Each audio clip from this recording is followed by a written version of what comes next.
Do you feel like boxing has improved or it needs to improve more? It needs to improve more. Definitely need to improve more. I think it need to be legalized properly, and because it's a lot of things that don't happen to fighters themselves, Mm. because the demographic of the people who are good fighters, Mm. who they are, Mm. and I think to legalize it, just like in sports, that they all have someone to make sure that everything works for everybody. Mm. And so I think boxing is sport, but it, you need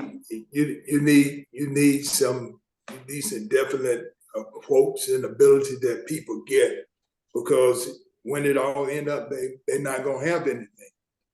Perfect. Mr. Ralph Pro, after you, sir. Um, Mr. Holyfield, it's great to have you in this platform. What I like to know is, you're a legend. You have kind of got a name everybody recognizes. People know, when they mention the name Evander Holyfield. What I would like to know is, how do you think, today you are retired? Do you still miss boxing? Mm. Well, no, it was a life and death situation to me when I went in there. It wasn't a glamorous thing, my whole life you get hurt in there, but the rules and the regulation was that you go out and do your very best, and you may get it, you may not, Mm. but I realized it wasn't for me to be angry with the fighter himself, because the fact is that we chose to give our very best, and it's up to the judges or the people who direct the fight to give it to the person they feel that actually won the fight. Excellent. I recently also saw a TV interview where you were speaking about Muhammad Ali, one of the greatest boxer, one of the greatest boxers of all time, legendary, and you said that he was one of your heroes, but also you also learned from someone like him. Do you miss Muhammad Ali? And also, what did you also learn from his style of boxing when you were watching him, etc.? Well, and my coach, when I was 8 years old, told me I could be like Muhammad Ali, and at that time, there wasn't that many people you could associate yourself with that you thought you would be. For me, coming from the projects, and where that we were considered tough people. Hmm. And so when my coach told me I could be like Muhammad Ali, I know that he was rough. He was a fighter. And I'm telling coming from the project and the youngest of 9, only one thing that I could do at that time, I was a good fighter at a young age. I would, my older brothers would tell me, he said, man, you are strong, you this and all this and stuff. And I had a lot of energy. And so, and to fit in, this is how I fit in with them, because, my brother and sister were more knowledgeable than I, but even though I had less knowledge, I had more energy than they did. Do you feel like you coming from a very tough and rough background from a childhood perspective made you the man that you are today? Yes, no doubt, no doubt. And, the point of the matter is that, to say, it's not like I try to make my kids to do it, because I realized the mentality. I came up in a rough situation where this is my only way out. This was my only way out. Now they got better education than I did, and they can choose to find something else that they may be interested in, because to to do what I was doing, I learned to love boxing. You know, I knew the game that I was playing. I know that I could possibly get hurt. I could possibly get knocked out. All these things could happen. Or I may not get the decision. I may be embarrassed by a lot of people because the fact of the matter, if everybody love a winner, you win, everybody start liking you because you win. And so, the whole big thing. So, my intention was built on by my performance, and I wanted to be the very best that I could be, and so I chose to do the proper things, and I thought in doing the proper thing that I would become the best, and I became the best. Before Ralph gets involved, I want to ask you another question. You can see me and Ralph come from a very diverse background. Now, do you feel like when you came from a very rough, because I came from a very, how do I say this? I didn't come from a very privileged background. I had to earn my way. But I also believe in life, if you do not go through that way, it makes you stronger. If you've been given a silver spoon to your children, they don't understand the value, or maybe they may not understand the value of money. Do you feel like, actually, you know what? How was it like being a diverse person, growing up in that kind of era and becoming a heavyweight champion of the world, being black, being diverse, me being brown, me being Muslim, etc. Do you feel like the improvement of diverse on sport has got better from when you first started? Well, the thing is that, I wasn't the type of person was over concerned, because my mother told me, she said, son, things go all different ways. She said, so you have to understand it. In anything that you do in life, it's going to be somebody better and going to be somebody worse. So you got to decide what you're going to be and what's going to make you do that.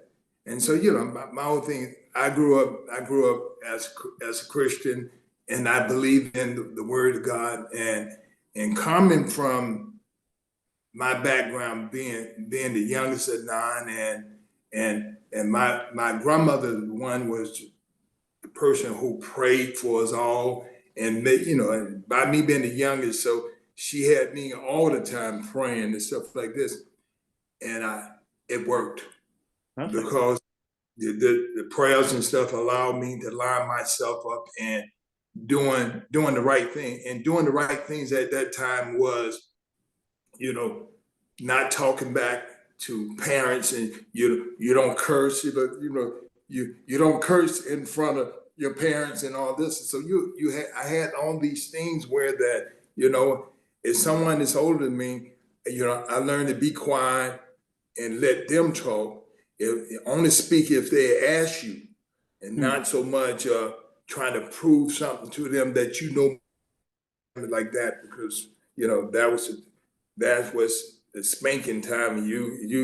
Anybody that was older, you said something to somebody older than you, and you said the wrong thing, you were gonna get it. Mr. Rapper, after you.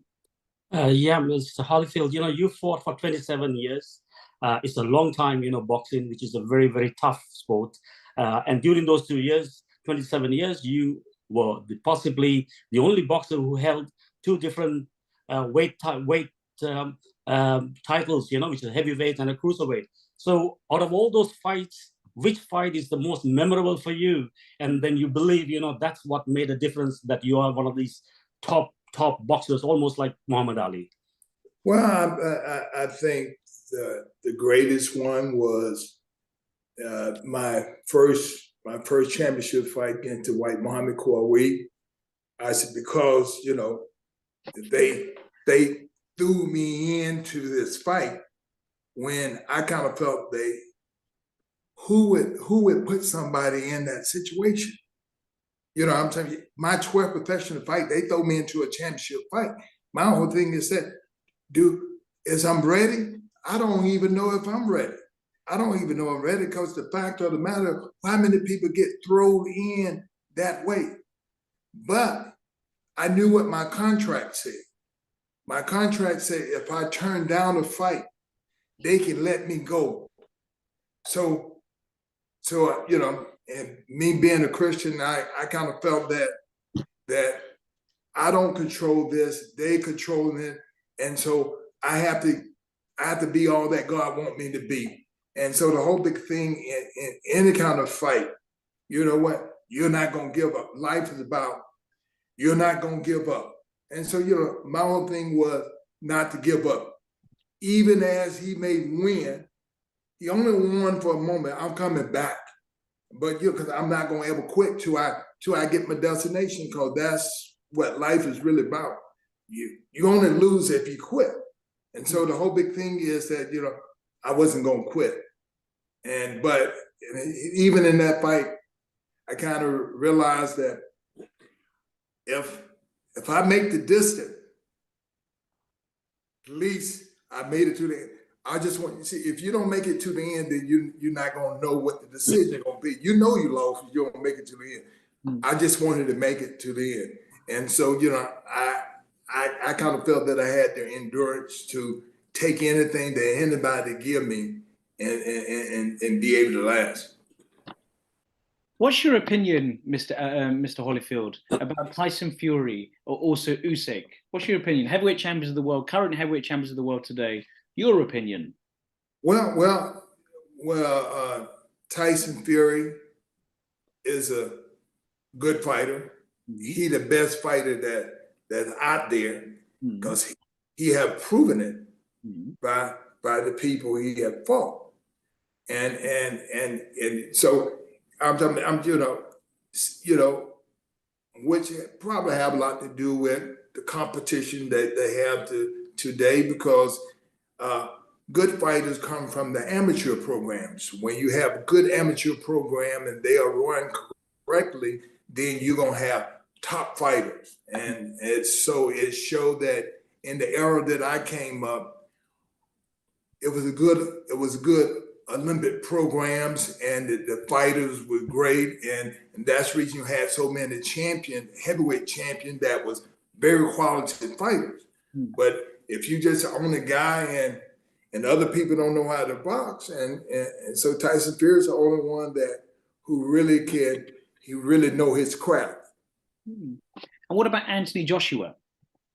Well, Anthony Joshua is he one other fighter that is proven to be good, because he won the gold medal in the Olympics and all this, and he's a big guy and all this. But I think the only thing that have kind of made him come short is the glory that he get from his country. And so he may not work as hard because he already have all the money and you know, great endorsements and all that. And he looked good, and you know, I'm telling you, he's a gentleman, and he looked this, and so it maybe anything that close, he probably thought it was gonna be to him. And he definitely a good fighter. But you know, I'm talking about in his position, you know, I'm talking, it could happen that you know me, you know, sometimes, you know, when I think about it, I said, how would I have been if everybody liked me, and if I knew it was gonna be close, it was gonna go to me. I knew if it go to distance, I probably wasn't gonna get it. Fair enough. I knew that. So the whole big thing is, so I had pressure on me to know that a clear win is only if I get that guy out. And what's your thoughts on Daniel Kinaz? Daniel Kinaz. Have you heard of Daniel Kinaz before? No. Well, Daniel Kinaz is a boxer based in England here. He's doing, obviously, well, no, we won't talk about that because that's fine. We'll move on from that. We'll cut that bit out. Now, going on to Mike Tyson. You have done a brand with Mike Tyson. You have fought Mike Tyson. Everybody knows of your fight with Mike Tyson. When you had when he bit your ear Very legible, very legendary. Can you tell me a bit about that? Well, I'm thinking, when I look back at that time, what people don't really realize that, Mike and I in amateur, we were on the losing squad trying to make the Olympic team. I'm telling you, that's how tough. When I tell people how tough the sport was, I said, Mike Tyson and we were both on the losing squad. I made the Olympic team. He didn't. He was a runner up, and so if somebody got hurt, he was gonna be able to come in. I said, but he didn't make it. I made it. I said, but I said with Mike now my whole thing. Me and Mike was we was good. Me and him. Very good. You were very good. Not good. You were very good.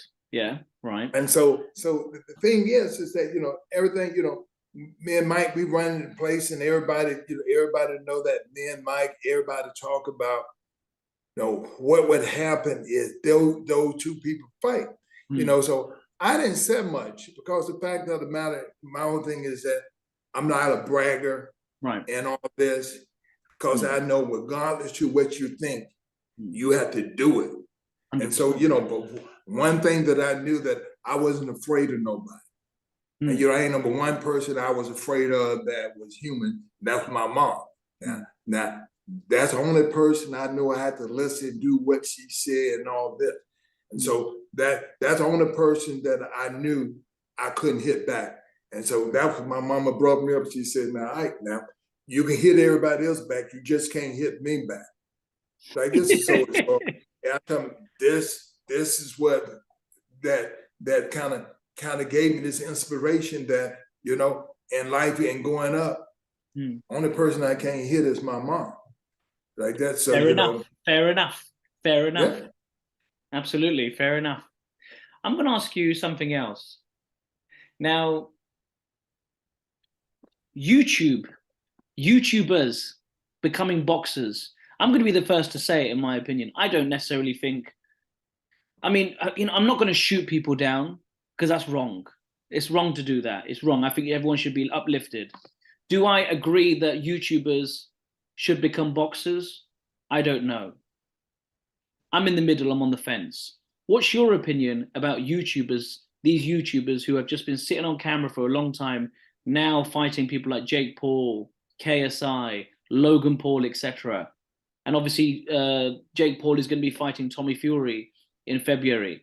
Do you watch these fights? Do you agree? Do you encourage them? Do you ever feel like it's great that YouTubers are becoming professional boxers?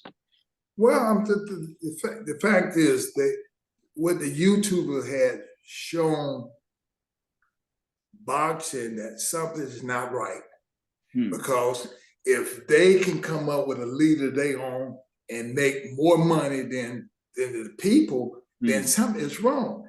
So they only telling you mean that all this stuff you don't work through and you become great, you're a professional boxer, and I'm a YouTuber, just because somebody watching fight, come and watch me, and I make more money than you. I'm telling you, so it's showing you something that, okay, then boxing needs to be improved. Why can these people here, not known, be able to make more money than us? Business. Does that annoy you, Mr. Holyfield, sometimes? No, it don't annoy me, because the fact of the matter, I'm a person that is showing that, okay, then, because I have looked and found that I think when Tyson and I fought the second fight, and they were talking about how much money was made. And so at that time, I'm the highest paid fighter ever. I get paid $35 million.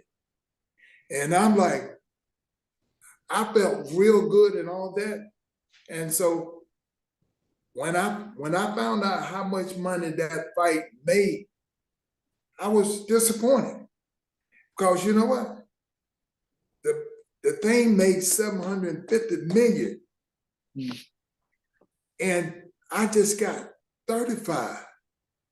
And I'm like, well, man, shoot, what?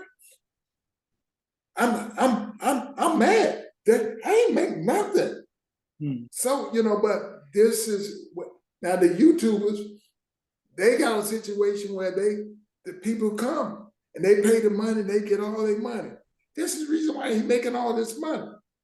I'm not mad. It's just a revelation showing that, hey, look, someone taking the money. Mr. Ralph Pro, our last couple of questions for you, and then we'll leave. Yes, yeah. So, Mr. Holyfield, you come across to me like even when you were boxing, whether with Mike Tyson, you were like a very stylish boxer who always boxed to a very high level. I thought Mike Tyson was like a bull or an animal, where you were completely the opposite. And you seems to be having the same kind of a life with yourself today, with your belief, your religious, your style. And what I want to know is, have you been able to pass all these good qualities of yours to young boxers, who can mold and possibly will be better people, and they can serve the rest of this world, What do you think of that? Well, the thing is, my whole thing is, it's just like in life, my mama brought me up and she said, son, there's always going to be somebody able to do something better. Be thankful. You have to be thankful for what you do well and not take advantage of somebody. You meaning that, if you know more about cars and you don't take advantage of me, then I'm not going to take advantage of you in another area. But, if you start taking advantage of, like my whole thing, I was always a good fighter and I was always strong for my age, even though I was real thin and all this and stuff, but I was always strong and physical and all this. But my mom said, if you don't take advantage of people, then don't nobody come. Whatever you give out, that's what come back. And so that's in pretty much anything that you do. I'm like, if you embarrass somebody, eventually they're gonna come back. You're gonna get embarrassed by somebody else as well. So, I try to be a good person. My mama said, do unto others as you want them to do unto you. So it's what you give out is pretty much what's gonna come back. My last question to you, sir. Now, your opinion about the Logan Paul brothers, Jake Paul, Logan Paul, etc., specifically on them. Jake Paul is going to be fighting Tommy Fury very soon in February the 26th in Saudi Arabia. Your opinion about Logan Paul brothers? Well, it's obvious that they can fight a little better than all these other people. And so they are if you the matchmaker, you mean to tell me you can't choose what guy you can beat? Even though ego-wise, meaning that, my whole thing is that, okay, if I go out, and Logan Paul, I go out, I go pick an athlete, a guy that got an ego, think because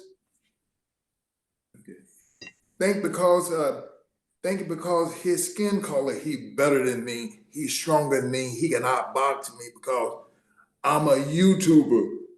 Well, I do practice. So what do that mean? If here's a guy that's been doing this so long, I'm like, everybody can learn how to box. And so it's obvious that he practiced.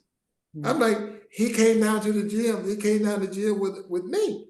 Like this and stuff like this. And I realized that I said, this guy's a lot better than what people think he is.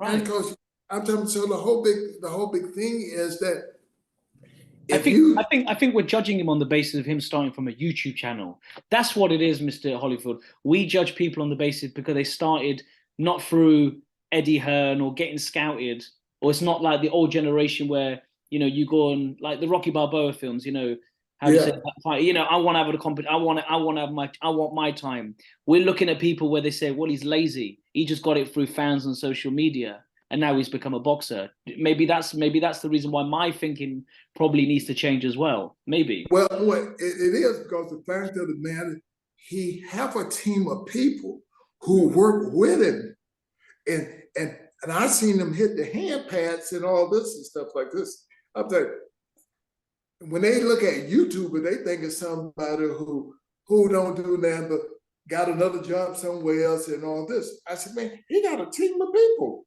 who good trainers and all this and stuff like this.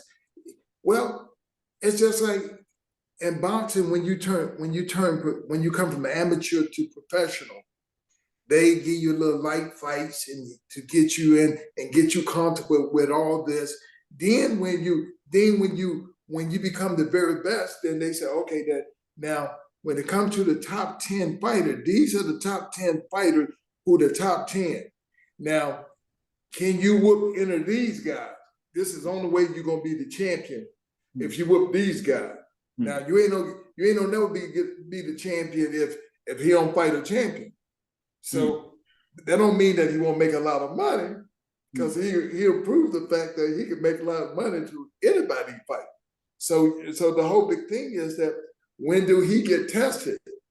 Do he get tested when he fight? He keep fighting the way that he fight, or win the championship out? When are you gonna ask him? Are you willing to stop it? To fight the top 10 fighter? Now I said that gonna show something. The top 10, but he got a lead on his own, and it works. If I had a lead on my own and I did it my way, I'm looking to do it where it's gonna work for me. Mr. Holyfield, I want to say thank you so much for your time today, and thank you so much for your interview. It was a real honor to talk to you, to interview you, and hear your side of the story, but also hear your life. And I want to congratulate you being on the power list of the 5 most influential boxers of all time. So thank you so much again, and it was a real blessing today. And I hope you have a lovely day and continue, and have a great new year. Well, thank you. Thank you, sir. I Thank really you. appreciate it. Thank you. Bye-bye. Kieran, before you go, can I also add what you could put in? And also, Mr. Holyfield, just to kind of ask you, what do you think, in your opinion, made you the greatest boxer of all time? Well, one of the things is that I never vacated a belt because I wanted to go around somebody. My whole thing, I realized being the champion. So you got different belts. You have the WBA, WBC, IBF, now WBO. Now at that time they only had 3. They only had 3 when I there. So the whole big thing is that I won the WBA first. Then I won the IBF. Then all of a sudden, then when I won the WBC, I was the undisputed cruiserweight champion. Then I said, I want to move up to heavyweight. So when I became the heavyweight champion of the world, now when I beat Buster Douglas, I was the undisputed heavyweight champion of the world. So I was good. So my whole thing is that then, and I guess the sad part that means for me to lose. I lose against Red Bull, which is a friend of mine. My mama told me you don't have friends, but because he was younger than me, I'm like, me and him became friends and stuff. And we were sparring partners. He was my sparring partners and stuff. A lot of fight. So who would think that he was gonna come up one day and be the guy? And he's my first loss. My first loss in 10 years. And Red Bull. Then I made some adjustment. I came back and beat it. But what I'm talking about is the fact that it's like, just as Red Bull, he became the undisputed champ. And he have a chance to make all this money. But what do he do? Because he didn't want to fight Lennox Lewis, he trashed the belt, which allowed where he wouldn't have to fight Lennox Lewis. So he trashed the belt, so Lennox Lewis get the belt and all that. So I come back and fight Red Bull in a rematch, and I win. So I'm not undisputed no more because he gave one of the belts, the WBC belt up. So, you know, so the whole big thing to me in boxing, if you the best, it can't be no 3 champions. You got to fight each every one of these people to show that you the unified champ, cause that's who you are as a person. I'm talking about, how you gonna say in my era we was all champions? If we was all champion, like this is how I look at it. I look at it and I say, okay, Tyson was the person who cleaned everything up, and you have to give him credit. He cleaned it up, because before him, it was everybody, all these different champions and all this stuff, you know, one off, one fight, one off, one fight. Mike Tyson came and cleaned it up. He became the undisputed champ. Then Buster Douglas became. Then I beat Buster Douglas. Then what is that? I just got to talk about Ready Bo. He became undisputed. Then, but you know, at the end, Lennox Lewis became undisputed. But the point of the matter is, you asked, you said, okay, how many of the fighters ever gave up a belt because they didn't want to fight somebody? I'm talking, who could tell the fight? Who could tell somebody else, oh, I'm not gonna fight you. You ain't ready. I'm not fighting you. So, Mr. Evander Holyfield, what would you like to be remembered as the greatest boxer in the 21st century? Well, and just to let you know, Mr. Holyfield, this is going to cut off in 30 seconds. Do you want to just repress the link? Because I put this on for 40 minutes on here, so you don't get cut off. Yeah, sure. Send me another link, and plus I need get this iPad charged up anyway. Give me 1 second. 1 second.